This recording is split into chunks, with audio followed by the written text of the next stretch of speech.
मनसा गांव में एक लोहार रामगोपाल रहता था।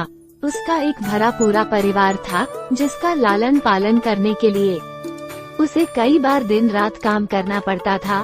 रोज की तरह आज भी काम पर जाने से पहले रामगोपाल ने अपना खाने का डिब्बा बांधने के लिए अपनी पत्नी से कहा। पत्नी जब डिब्बा लेकर आई तो रामगोपाल ने कहा, मुझे आज आने में देर हो जाएगी, शायद मैं रात को ही आऊं। इतना कहकर रामगोपाल अपने काम पर निकल गया।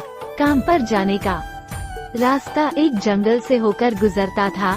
वहाँ जैसे ही रामगोपाल पहुँचा, उसे कुछ आवाज सुनाई दी।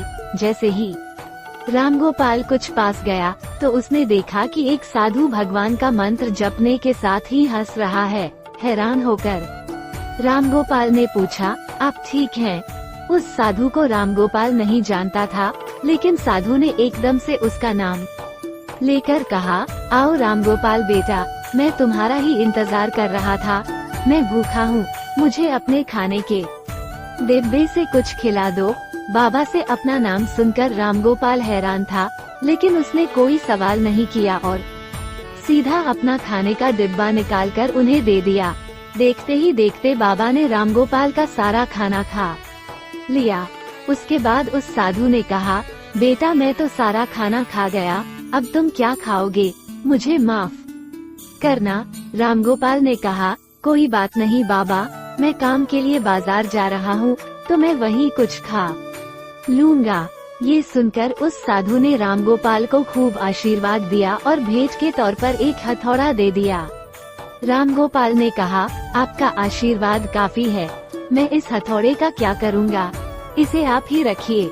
साधु ने जवाब देते हुए कहा, बेटा यह मामूली हथौड़ा नहीं है, ये जादुई हथौड़ा है जो मेरे गुरु ने मुझे दिया था और अब मैं तुझे दे रहा हूँ, क्योंकि तुम्हारा दिल साफ है।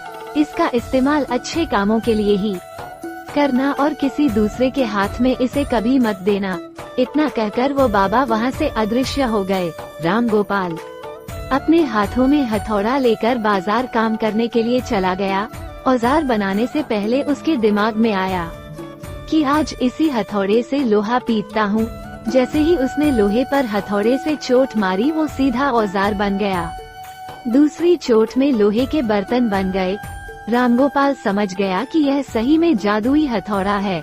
वो जो बनाने की सोच के साथ लोहे पर चोट मारता, लोहा सीधा वही बन जाता। जादुई हथौड़े की वजह से रामगोपाल का काम जल्दी खत्म हो गया और वो अपने साथ ही उस जादुई हथौड़े को घर ले गया।